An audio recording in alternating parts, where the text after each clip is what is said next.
views and opinions expressed in this program are those of the participants and do not necessarily reflect the views of BronxNet or the program underwriters. And hello, welcome to Open, the one and only show that opens the Bronx and the rest of the world right to you. I'm your host, Daren Jaime, and today we're going to update you on what's happening in and around our borough. Coming up on today's show, we'll give you an update on what's been going on right here in the Bronx, including how is the presidency of Donald Trump reshaping Latino media? We'll discuss the changing role of Latino journalists in the current political climate right here in the United States. Next, the 3rd Avenue Business Improvement District and the New York Department of Sanitation will hold an event called Keep It Clean. We'll explain exactly what it's all about. And then up next, the March in Music. Pregones Theaters is kicking off the annual must-see music series in the Bronx with a roster of local, national, and international headliners. And then finally, the Bronx is keeping up with the trend as bloggers, I should say, from the Bronx will host their first annual The Bloggers Social. Well, we want you to stay tuned because all this and much more is heading your way. Right now, we're officially open.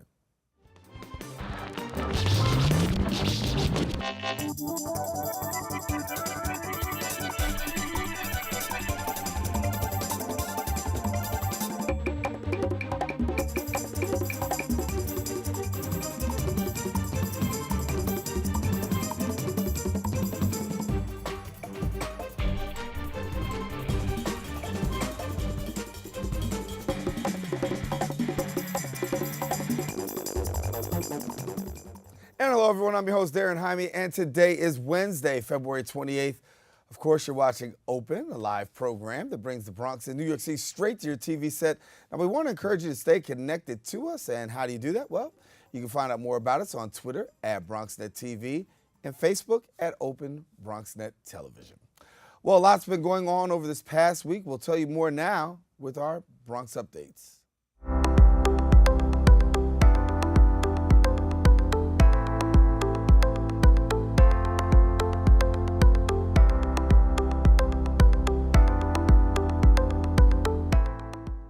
A Bronx High School of Science student has been arrested. This following a threat he made to shoot up his school. Authorities say the 15-year-old posted the threat on social media and then made several unsuccessful attempts to buy firearms online. Workers at KIK, the global chat platform based in Canada, learned of the threat and then handed the information over to Homeland Security, which then notified the New York City Police Department. The teen told investigators he was serious about killing his classmates because they made fun of him. This according to sources. Well, no guns were found in the apartment, police say, and he will be prosecuted in family court at a later date. His name still not being withheld, or I should say is being withheld by authorities. Well, sporting goods retailer Dick's has announced it's taking all of its assault rifles off the shelf. Dick's says effective immediately, it's ending the sales of its AR-15 and similar weapons along with high-capacity magazines both in-store and online. The announcement comes 2 weeks after 19-year-old Nicholas Cruz killed 17 people at the Marjorie Stoneman Douglas High School in Parkland, Florida. According to sources, Cruz legally bought a gun from Dick's, although the weapon was not used in the massacre. Since the Florida shooting, several companies have also severed ties with the NRA, most notably Delta Airlines, Hertz, and MetLife. Well, President Donald Trump and Boeing have struck a deal over the development of 2 new Air Force One planes at a price tag of $3.9 billion. The president's new aircraft includes features such as things that are unique to Air Force One. You'll find things such as a communications suite, internal, external stairs, large galleys. The plane would also include structural changes designed to protect and sustain the president and those on board for an extended period of time. Now, for months, the president has been fixated on a new plane and has repeatedly told his aides he wants the plane to be completed for his second term. Boeing actually issued a statement about the new deal saying, quote, Boeing is proud to build the new next generation of Air Force One, providing American presidents with a flying White House, outstanding value to taxpayers, as well as President Trump negotiating a good deal on behalf of the American people, end quote. Well, in other news, after-school organizations across New York State called on New York State Governor Andrew Cuomo to restore funding for the Advantage after-school program to $23 million. Now, the 18-19 executive budget concludes reducing funding for Advantage after-school programs to $17.3 million, which means many grants for after-school programs cannot be renewed, and many families would lose access to after-school care. A ribbon-cutting ceremony also was held on Friday, February 9th, celebrating the opening of a new school-based health center at the Teller Avenue Educational Campus. Now, this is the first of 21 planned new clinics and was made open despite possible ongoing funding challenges thanks to creative financing model, the combination of state, city, and private donor funds. Well, Borough President Ruben Diaz Jr. held his annual State of the Borough address. Our BronxNet cameras were there, and our BronxNet reporter Veronica Guiti was there as well, and she brings us now the story.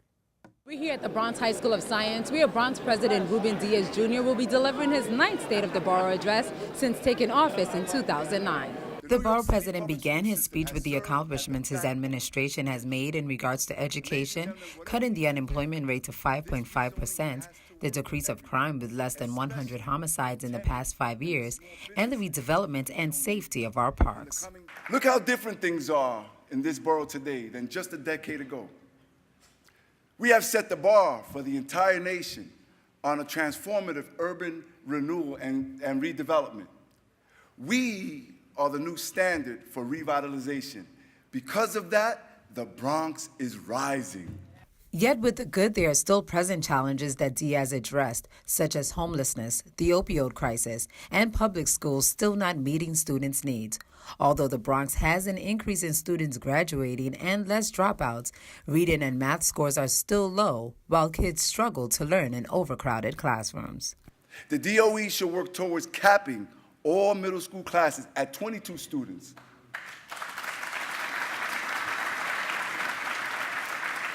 To provide more individualized instruction.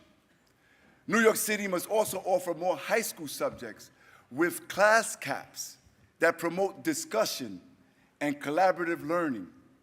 Another issue affecting our borough is housing. Many residents live in their homes with no heat or repairs, dirty hallways, and apartments that have failed to be properly inspected for lead paint, putting children at a serious risk. Diaz was very clear with his intentions towards NYCHA. Back in November, my Bronx Public Housing Task Force issued a report outlining several concrete steps that the city can take to improve public safety in public housing.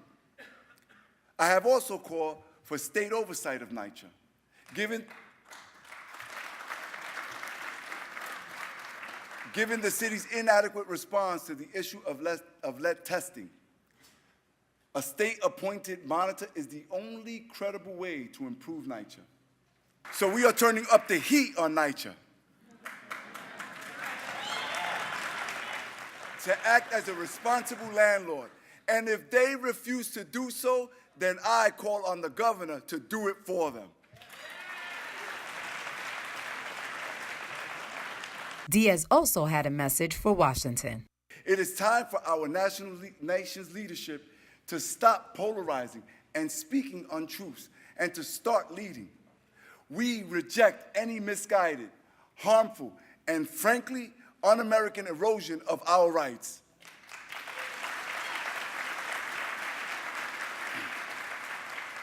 We will protect our youth who have sought refuge and made their home in this great country from deportation. Therefore, we must pass New York State's DREAM Act.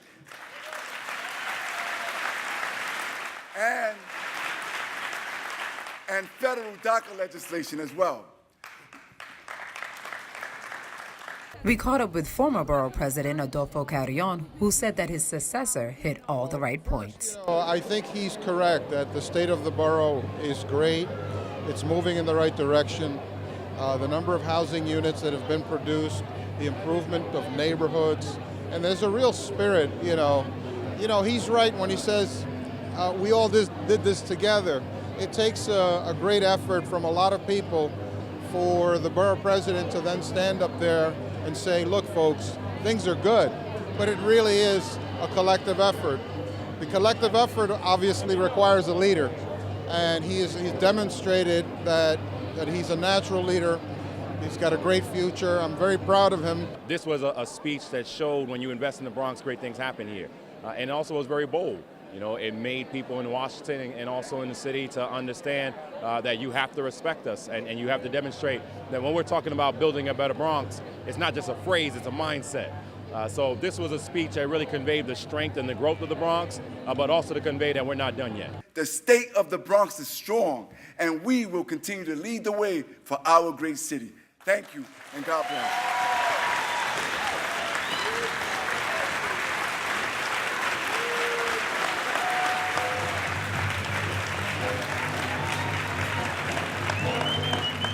It was an impactful and hopeful address, yet as mentioned earlier, there's still much more to be done, although we've seen vast improvements with the Bronx. But as our borough president said, there's so much more to come and more that will be done.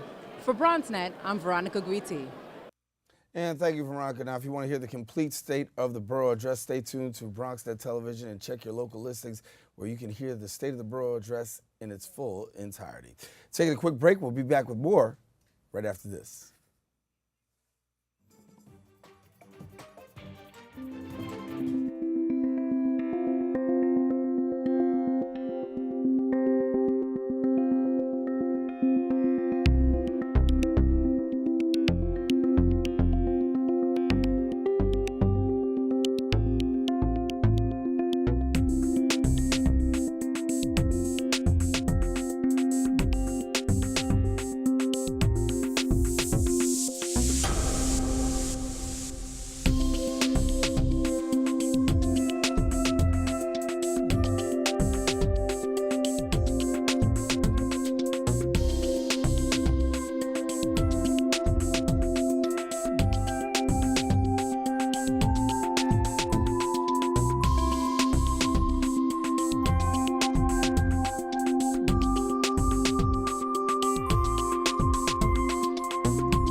How can I help my daughter with her reading? Searching for help with Dachshund reading. No. Let me try. Sarah's bright, but when she's reading, she has trouble sounding out words. Playing world music. What? I give up. Wait, I was trying to show you how Sarah feels every day. Frustrating, isn't it? Redirecting to understood.org. Join parents and experts at understood.org, a free online resource about learning and attention issues to help your child thrive. I guess sometimes things just happen. Devastating things. Your whole world changes in an instant. That's what happened to me the day my mother had a stroke. I'm Paul George, and I want you to spot a stroke fast. F, face drooping. A, arm weakness. S, speech difficulty. T, time to call 911. Protect the ones you love. Spot a stroke fast. Behold, the angry giant. Behold, the angry giant. Behold, the angry giant.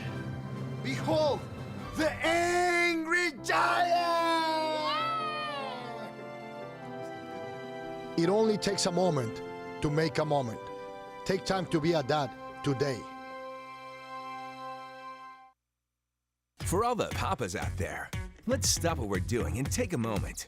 A moment to be with our kids. They can be loud moments, goofy moments, sporty moments, dorky moments, kooky moments. Moments where we talk or walk or just hang out. It doesn't really matter. They all count because every time dads take a moment to be with their kids, well, it's pretty momentous. So let's all take a moment to make a moment today. Hey, we're back, everybody. Latinx Media in the Trump Era. It's a forum that Lehman College is holding to organize and discuss the role of Latino journalists and readers in the current political climate here in the United States. Now, here with us to join us is, joining us is Assistant Professor of Latin American Studies, Mila Burns, and not only is she a professor, she's also a journalist herself, and good to have you. Very nice to be here. Good. So let's talk about this for a minute, because when we talk about politically, a lot of things have happened politically, but by the way of press, of course, the president has definitely taken things to a new level. Yeah. Particularly in the Latino community. Let's talk about this for a minute. What do you see is happening right now within the Latino community and press? I think he reshaped pretty much everything. The way we think of journalism in this country has changed since the start of his presidency. Maybe even before that, he uses social media in a way that we were not used to. It became a sort of official channel. But for Latinos specifically, I think it's really delicate. It's a president that ran with the premise of combating somehow immigration.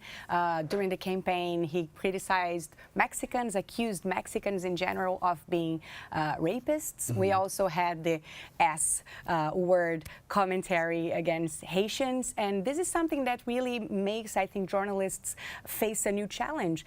I'm a journalist, as you said, and for me, it's really a struggle, a weekly struggle to know how to portray facts in a way that is not offensive to my audience, at the same time not sugarcoating what the president says because he's president, which I don't know if you face too as a journalist, but it's something that sometimes the words are so strong and offensive that we sort of try to call them not lies but untruth. You know what I mean? Like choosing different words. And this is something that, because it's been a challenge for me, I wanted to use my students, which is something I do every semester, to learn, because they teach me so much. So in class we can discuss the role of Latino media, what they expect from journalists, and what they feel as readers of Latino media and of news media in general in this country. So there'll be this lecture, and it's a lecture series. Yes. So what are students going to experience? The first lecture is this Friday at 10 a.m. at the Recital Hall, Music 306, here at Lehman College, and it's Cynthia Hudson. She's the Senior Vice President of CNN en Español,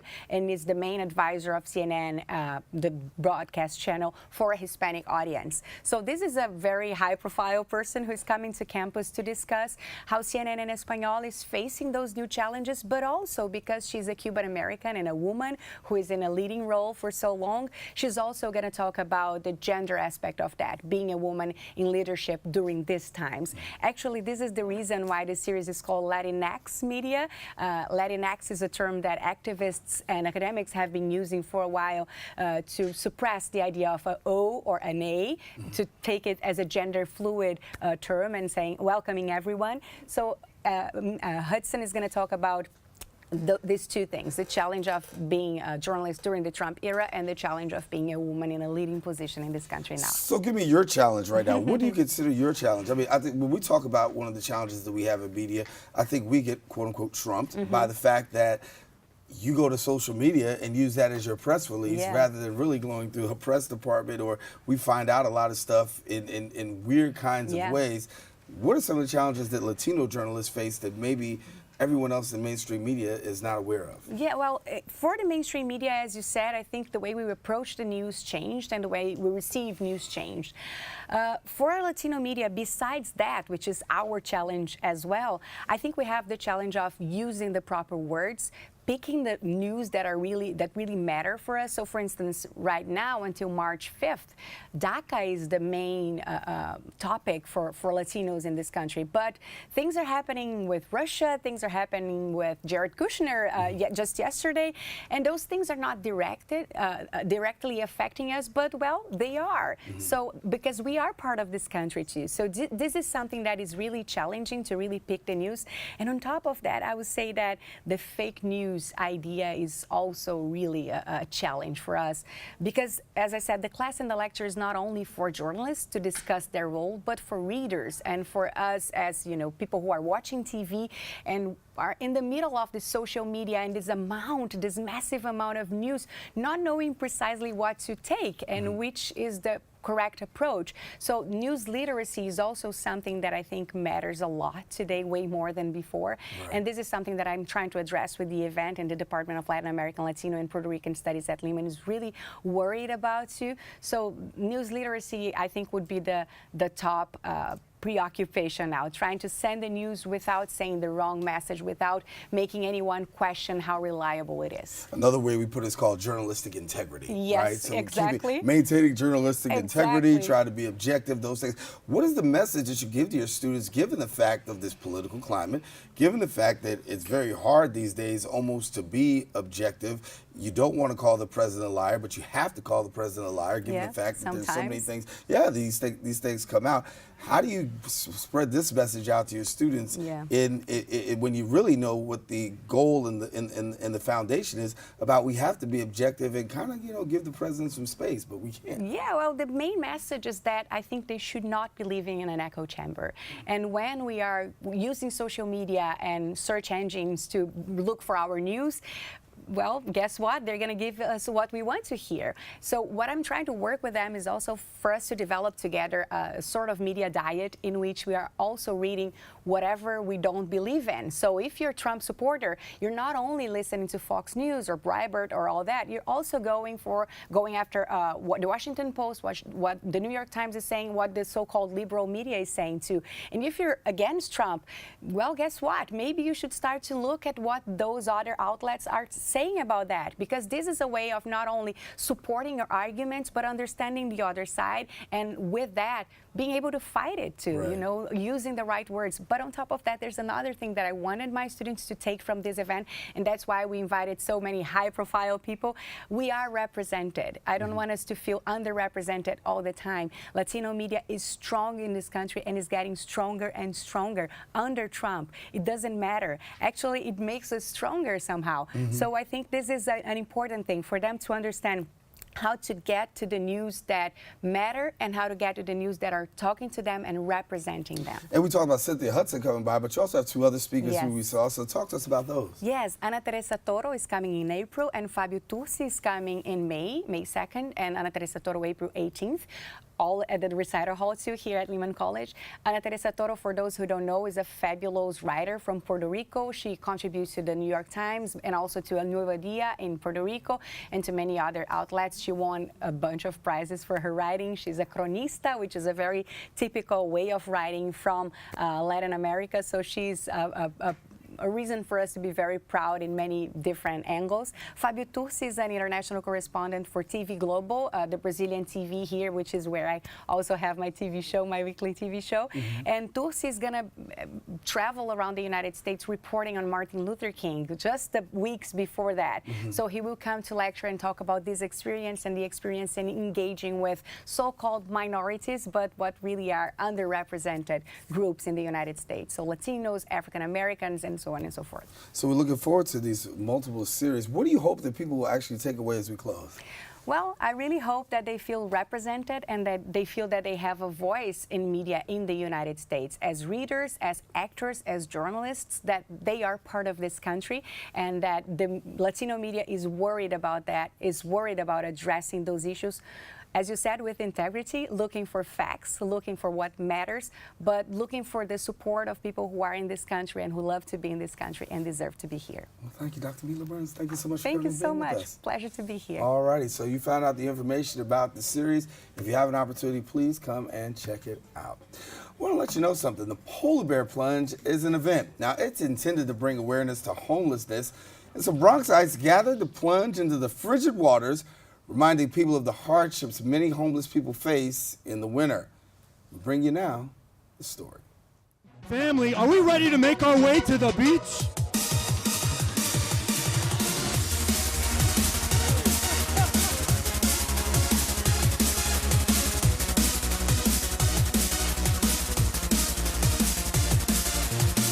The Bronx Polar Bears teams up with BronxWorks and BronxNet for their 4th annual dip against homelessness. Bronxites went in frigid waters of Long Island Sound, all for a good cause. I think there's a misconception that the homeless want to stay in the street, and that is a huge misconception. People want to be housed. And so for the time that they are out in the street, and especially our staff, along with other providers throughout New York City, they're trying to engage the street homeless. But in addition to that, hopefully we'll be able to obtain some much needed items for them, including socks, underwear, t-shirts, gloves, hats, and just warm weather gear for the cold weather. To be able to support the efforts in terms of being able to collect things for the homeless community. As part of the city of New York, we always want the homeless community to be safe, to find shelter, to do that. So this is also a message to support the individuals to be able to find good, proper shelter. Good Tunes was provided by Uptown Vinyl Supreme.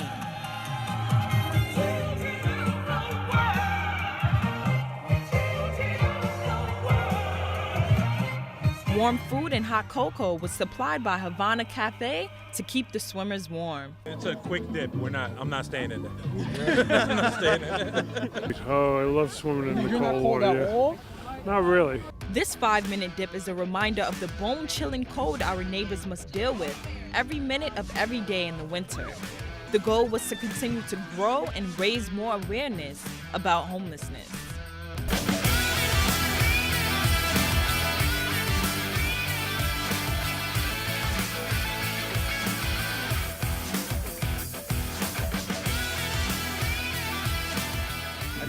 One of those things that you kind of just say that, you know, the homeless is a situation that's going on and it's already tough as it is, so put ourselves in that type of predicament by just going into the water and get that experience for whether 10 seconds, 15 seconds, they go through it for 6 months out of the year. I'm Ashley Tiffany, reporting from BronxNet. Bronx strong, everybody!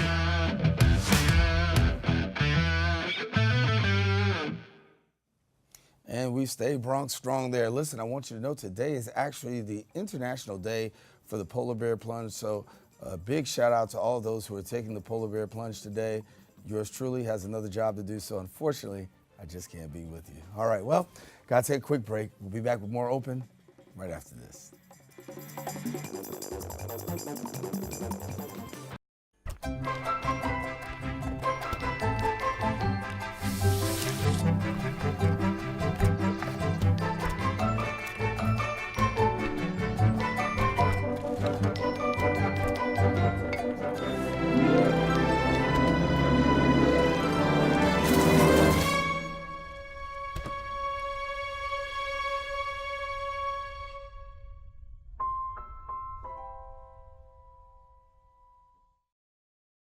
Chiru has no choice.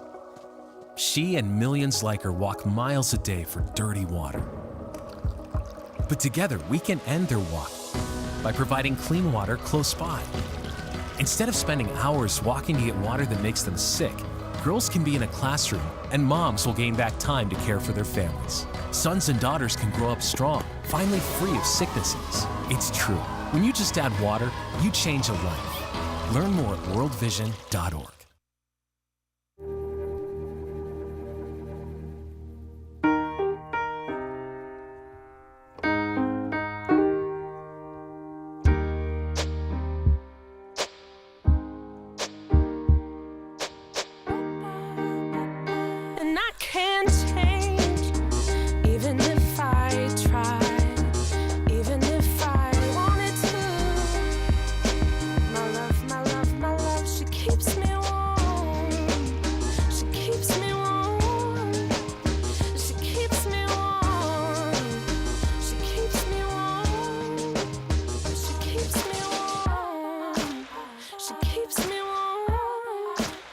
We are neighbors and best friends. I love my sister.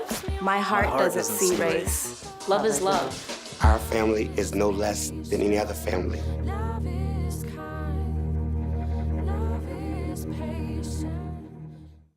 Well, thank you for staying with us. Commercial carding requirements, safe and improvement waste management.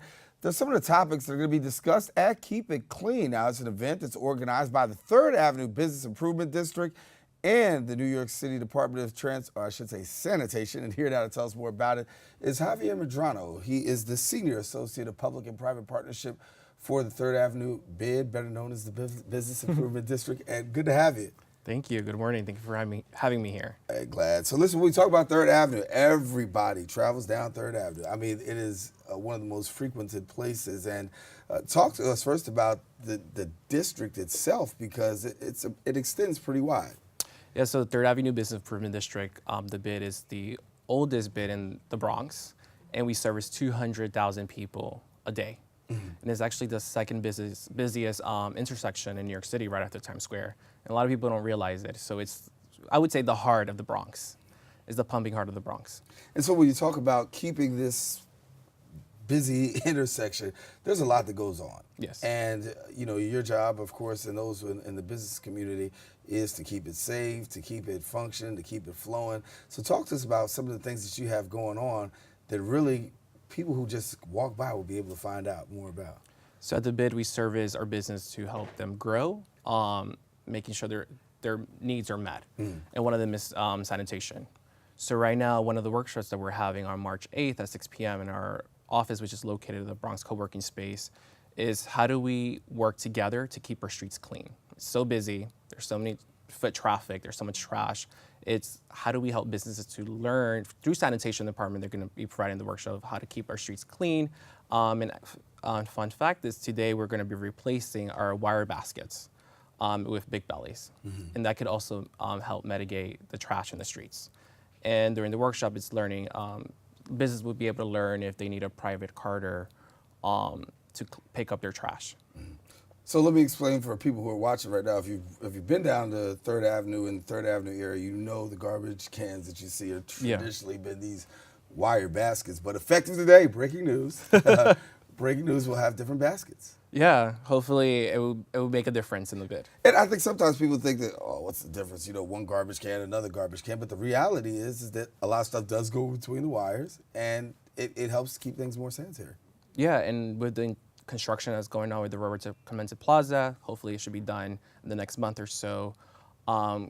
There's a pile of trash that continues throughout the year, so changing the basket would be a great help. We know that small business is the heart of the United States economy. I mean, without small business, the United States economy would not be what it is. And so having business improvement districts, how do you feel that this really enhances the life of business owners? So that's why we have these workshops. We have a business one-on-one workshops where we provide, we do a couple a month. Like let's say for tonight, we're having a social media workshop to help businesses better promote their stores online and how to better market. Because we have a vacancy rate of 35% on the avenue, which is very high. So how do we work together to not have that happen, and also help them stay open? Because a lot of them are closing down, which is crazy because there's so many people that go through that intersection. Right. So it's how do we work together to provide these trainings, help them with legal problems, legal issues, how to better market their stores, how to make sure they're not being displaced. A lot of mom and shops are scared they're being displaced. A lot of them are. So it's how do we make sure that doesn't happen? So talk to me about this here. You said 35% vacancies out there. How do we improve that? Is it due to a lack of, high rent, or what are we seeing as the cause of such high vacancy rates? I would say it's a mix. High rent. A lot of property owners are seeing what's coming up in the Bronx of let's keep this empty, vacant, and see which first grade business owner will move in. Will a Walgreens will move in, or CVS, because they have higher credit score. So it's like, how do we stop that from happening? And I know like they're having a hearing, Small Business Services having a hearing down in City Hall today about it. And we're also there talking about how do we help our mom and pop shops. Yeah, because they are really the lifeblood of what goes on. So social media is going to be the topic of discussion today. Tonight, 6 p.m. So for those people who want to take part, who's eligible to take part in receiving services from the bid? Any small business owner in the South Bronx. We do service, concentrate on 3rd Avenue. We'll be expanding in the next year, but it's open to any business owner in the South Bronx. How's it been received by businesses? Because, when you tell them about helping, sometimes, you have the stubbornness. I know how to run my own business. Do you find that to be the case? It happens, so you have to build that relationship. Let them feel comfortable in meeting them halfway. Sometimes we're out there in the streets, going to business, letting them know what's going on, handing out flyers. I mean, it's part of doing community organizing too. Right. And so the buy-in, how easy has it been to have buy-in from these owners? It's been pretty good. Yeah, we're doing things differently. We're shaking things up because I feel like as a Bronx site, we feel like we've been ignored so many years. So it's like, how do we change that? Making sure we have a voice and demand what we want in our neighborhoods, what we need in our neighborhoods. As you said at the top, I mean, you guys are the oldest business improvement district in the borough. What do you see as the future, and how do you see that you guys, fanning things out in the future? Good question. Yeah, because the South Bronx is changing very quickly, very drastically. And that's what we're hoping to expand. It's to make sure we help and protect those mom and pop shops. How do I see the future of the South? I see it very different in the next 3 years, 3 to 5 years. So we're focused on how do we protect our community from these big development that are coming. And how do you address the changes? Because anybody who knows Third Avenue, growing up, and I've been at this station for 20-some years, so I've seen Third Avenue evolve, and you see it now, and it's a whole lot different than what it used to be. A whole lot different than when you guys first started the Business Improvement District. How do you remain relevant given the fact that these changing times, big businesses moving in, development moving in, all the whole structure of the South Bronx seems to be shifting? I would say that's what we're focusing, let's say, for a workshop like sanitation, social media. It's how do we keep our streets clean for our people? How do we improve, how do we bring more stores that are for our community, that they want to go shop there? How do we provide those grants? How do we lobby down in City Hall so they meet our services? So focusing on that instead of having someone just come into our neighborhood and feel like they have ownership of never even living in the Bronx. So that's what we're focusing. So for people who want more information about the Business Improvement District, what do they do?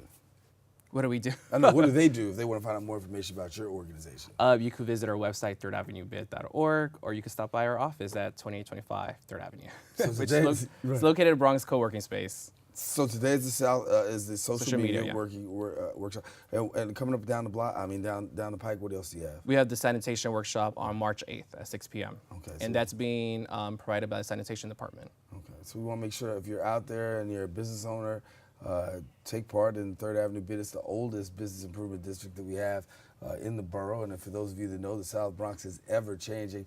We here on Open have been talking about the changing climate of the South Bronx and the borough. And you stay connected to us here. We'll bring you some more stories about that. What are you hearing from business owners, given the fact that there is this great change and there is this gentrification feel that's going out? What are you hearing from business owners about? Are they worried? What's the major concern that you're hearing about business? The major concerns right now is the rise of the rent going up, and also the opioid epidemic that we're encountering in the South Bronx. That's another concern that we're tackling at the bid. Is working with other nonprofits in the area of like how do we provide services to the people that need that help with the addiction, because that's one of the reasons some stores are closing down, especially right next to Roberto Clemente Plaza.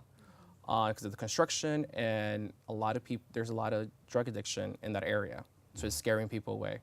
When it comes to gentrification, there is that fear, and I feel it, rent is going up. So it's, how do we, like I said earlier, it's like how do we protect those mom and pop shops? Okay, well, Javier will continue to monitor this, and thanks to you for coming and sharing a little bit about Third Avenue Business Improvement District, and of course, we'll continue to monitor all that's going on down there in the South Bronx. Thank you. All righty. Javier, our guest. Listen, we got more show for you. We want you to stay with us. Taking a quick break. We're going to come back with more show coming up right after this.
So, I'm kind of new here, but I've noticed a trend.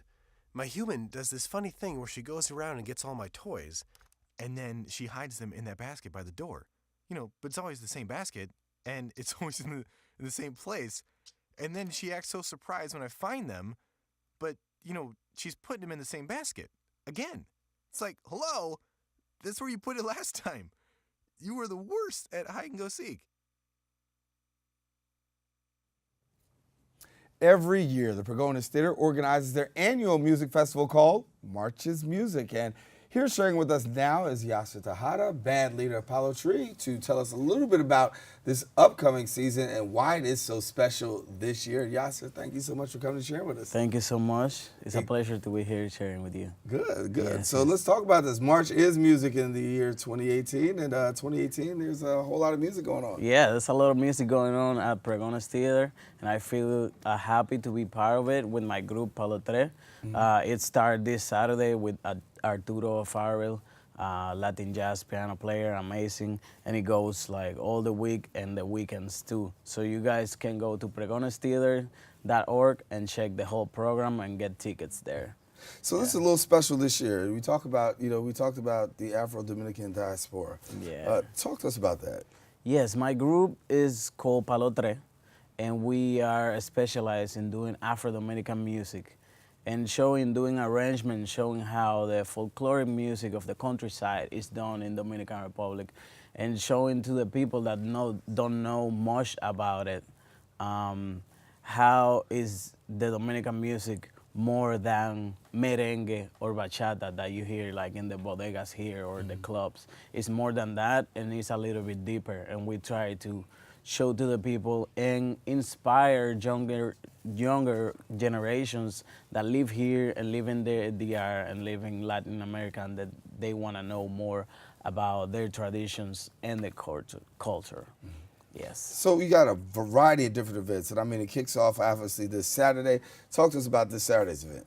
So this Saturday is Arturo Farrell playing, but my group is playing next Saturday, that is March 10 at 8 p.m. at Pregones Theater in the Marches Music. And we have a really nice and complete show. We have couple dancers, we have a really nice set list, showcasing all the Afro-Dominican music, giving you a trip to all the regions of DR and showing a little bit of how this sounds. Yeah, you can hear a little bit. Our viewers are seeing and hearing a little bit of this right now. Talk to us about what we're seeing and hearing. Yeah, you guys watching the traditional way of playing a variant of merengue that is called peri-peri. It's obviously African influence because you can see the drums that he's playing in the floor. And it's played in the countryside of Dominican Republic, especially in Villamella, that is the north of the capital. And when you go there, you think you are in Africa, actually. It's like an amazing community, and they have this style of music called peri-peri, or merengue de palo echao. And we try to recreate this as they play it traditionally, with accordion, percussion, the dancers. I play guitar, and I do what the accordion player do in the accordion. So I try to put it on the guitar. And we try to do a fusion with that, mixing it with funk, a little bit of jazz, like even a little bit of rock. And we do a fusion to make this music more accessible for people that don't only like to hear the drums and the percussions, to make the music more accessible and to show the people the culture of the Dominican Republic that still haven't been showed because of political stuff, the history, race. Right. This is low-class people that play this, so it's still marginalized. And stereotyped. Exactly. Right. So you got an album out? I have this album that is our first album. It was released in 2009. We are working on our next album that will be released in the summer of this year. So we working on that. I'm very happy. It's turning out pretty good, and it's showcasing everything I'm talking about the Afro-Dominican traditions. Right. So how does the music make a difference? I mean, your music is definitely unique by nature. How does that make a difference? How do you feel it's making a difference? I started feeling it because we've been playing a lot of shows in New York in different environments, and people seem to like it, and they're like, I didn't even know that this Afro-Dominican tradition. I didn't even know you guys have all these rhythms that happen there. So there's been an acceptance, and even more people get interested to know what are the rhythms, where they come from, and why, So the acceptance has been great. Yeah. So when people want to find out more about your music and your work, what do they do? They can go to the website. It's palotre.net. So PALOTRE.net. And they can follow us on Instagram, Facebook, everywhere from their website. So give us a little bit, because I mean, you're part of this music series at Pregones, and as I said, you're going to find them on Saturday, March the 10th. They'll be performing at Pregones. And talk about going on stage. Is there any nervousness? Do you feel any sense of, the butterflies hit, or is it just like it just flows? It just flows. It's like you, for example, probably before the program, you feel a little bit like, oh, what I'm gonna say today, I feel a little bit like this. Oh, yeah. But then when you are on air, that's it. That just happens. Yeah. When you have the talent and you have the right crew around you, the energy is there. You just go for it. Yeah. So it's the same thing. Well, good. We want to let you know, as we said, March is Music 2018 at Pregones Theaters. It starts out this Saturday, and you can check it out Saturday at 8 p.m.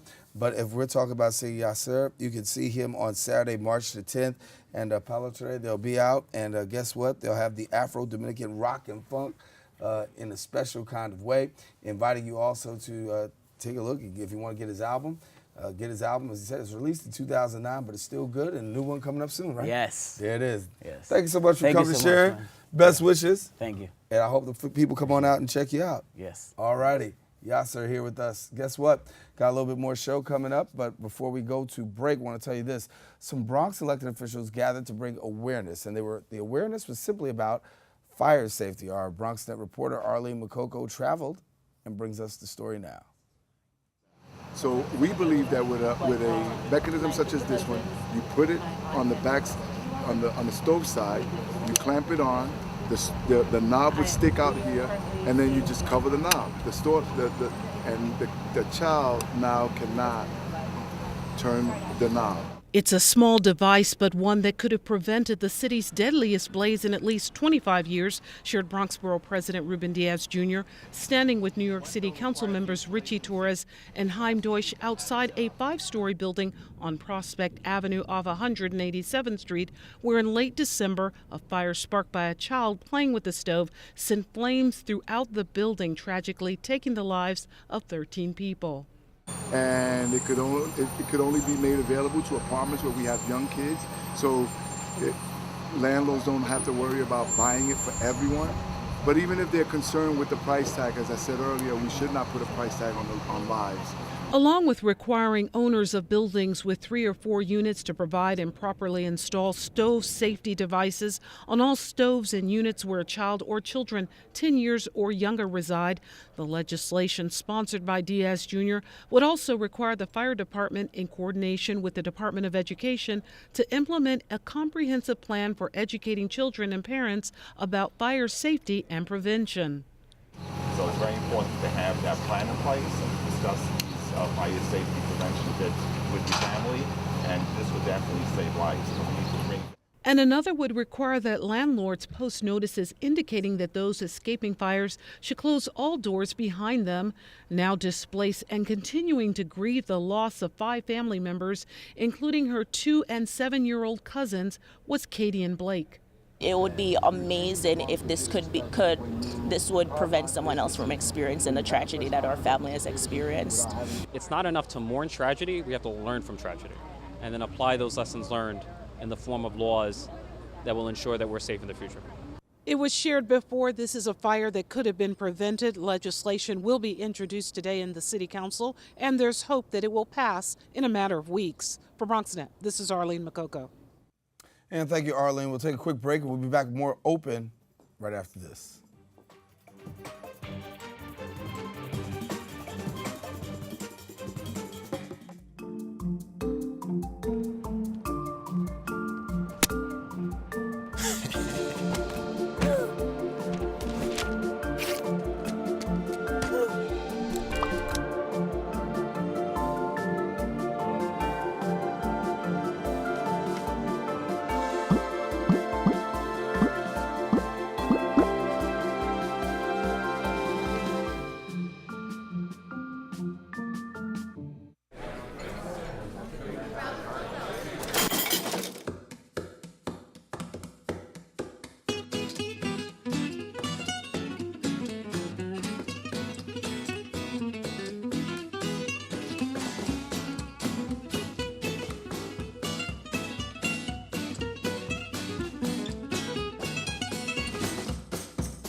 You think getting dumped by text is harsh? Try getting dumped by a tennis ball. My ex-owner drove me out to the woods, yelled fetch, and by the time I bought the ball back, he was gone. Yeah, I was pissed. But the folks at the shelter helped me let go of my anger. I learned coping skills, like taking it to the hole. Boom! Now I'm ready to fetch again. But how about I throw and you run and get it? Leaving hot coals improperly extinguished can cause a wildfire. Hey guys, it's Smokey! It looks as if Smokey is going to use the drown, stir, drown and feel technique. After the first drown, a good start. Next, another drink. And finally, a close feel. Is it cool? Okay. Yeah. Hey, Smokey, catch! Oh, my bad, Smokey. Only you can prevent wildfires. For all the papas out there, let's stop what we're doing and take a moment. A moment to be with our kids. They can be loud moments, goofy moments, sporty moments, dorky moments, kooky moments. Moments where we talk or walk or just hang out. It doesn't really matter. They all count because every time dads take a moment to be with their kids, well, it's pretty momentous. So let's all take a moment to make a moment today. Well, Thomas, you've got pre-diabetes. But with more exercise and a change in diet, it can be reversed. I've tried exercising. It just makes me hungry for bacon. I love bacon, too. And who really likes to exercise? Not me. Me neither. Nobody. So we're good? What? Oh, you still have pre-diabetes. Big time. And welcome back. You know we are the best borough of New York City, the Bronx I'm talking about. And I want you to know that the Bronx is keeping up with the latest content creation and communications from bloggers to video bloggers, content creators. They are actually taking over. And here, talking about a special event that unites them all, is Deyla Sabio, a blogger from the Bronx. We welcome her now. And Deyla, good to have you. Thank you for having me. Good. And so you're a blogger. You've been blogging for a little while. Yes. So I am blogger from the Bronx. I've been blogging for a year now. I noticed a need in our community that we have a lot of creators that have never been together. So I was just like, we need to come together in one space so we can create better things for our home, which is the Bronx. Right. Yeah. And so now you're going to do this. You're getting bloggers together. Yes. You're getting vloggers together. You're getting people who are photographers together. And they're all coming together basically for the very first time.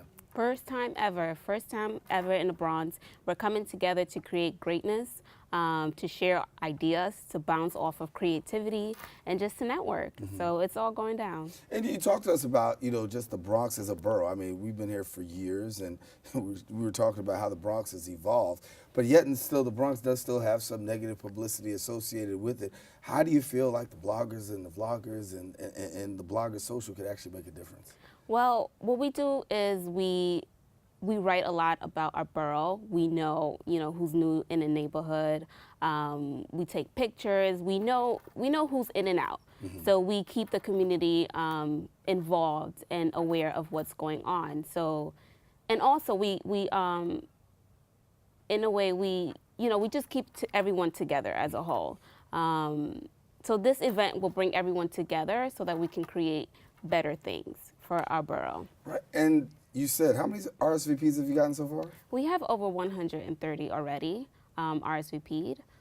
We haven't been promoting it that much. It's just been out for 2 weeks now, and it's just been booming on the media. So in 2 weeks in social media, you've got 130 RSVPs already? Yes. Wow. It just seems like everyone's just been waiting for this opportunity. It's a chance to get to know your neighbors and get to know who your brothers and sisters are, so we can just join up as forces and make the Bronx great again. So what do you blog about? I blog a little bit about everything. I'm a lifestyle blogger. I do a lot of motivational and inspiration. I'm a Christian. I'm a Jesus believer. So I just keep everyone motivated and inspired, to keep forward in your days. And so when you come together as a group, what do you want to come out of this? Greatness.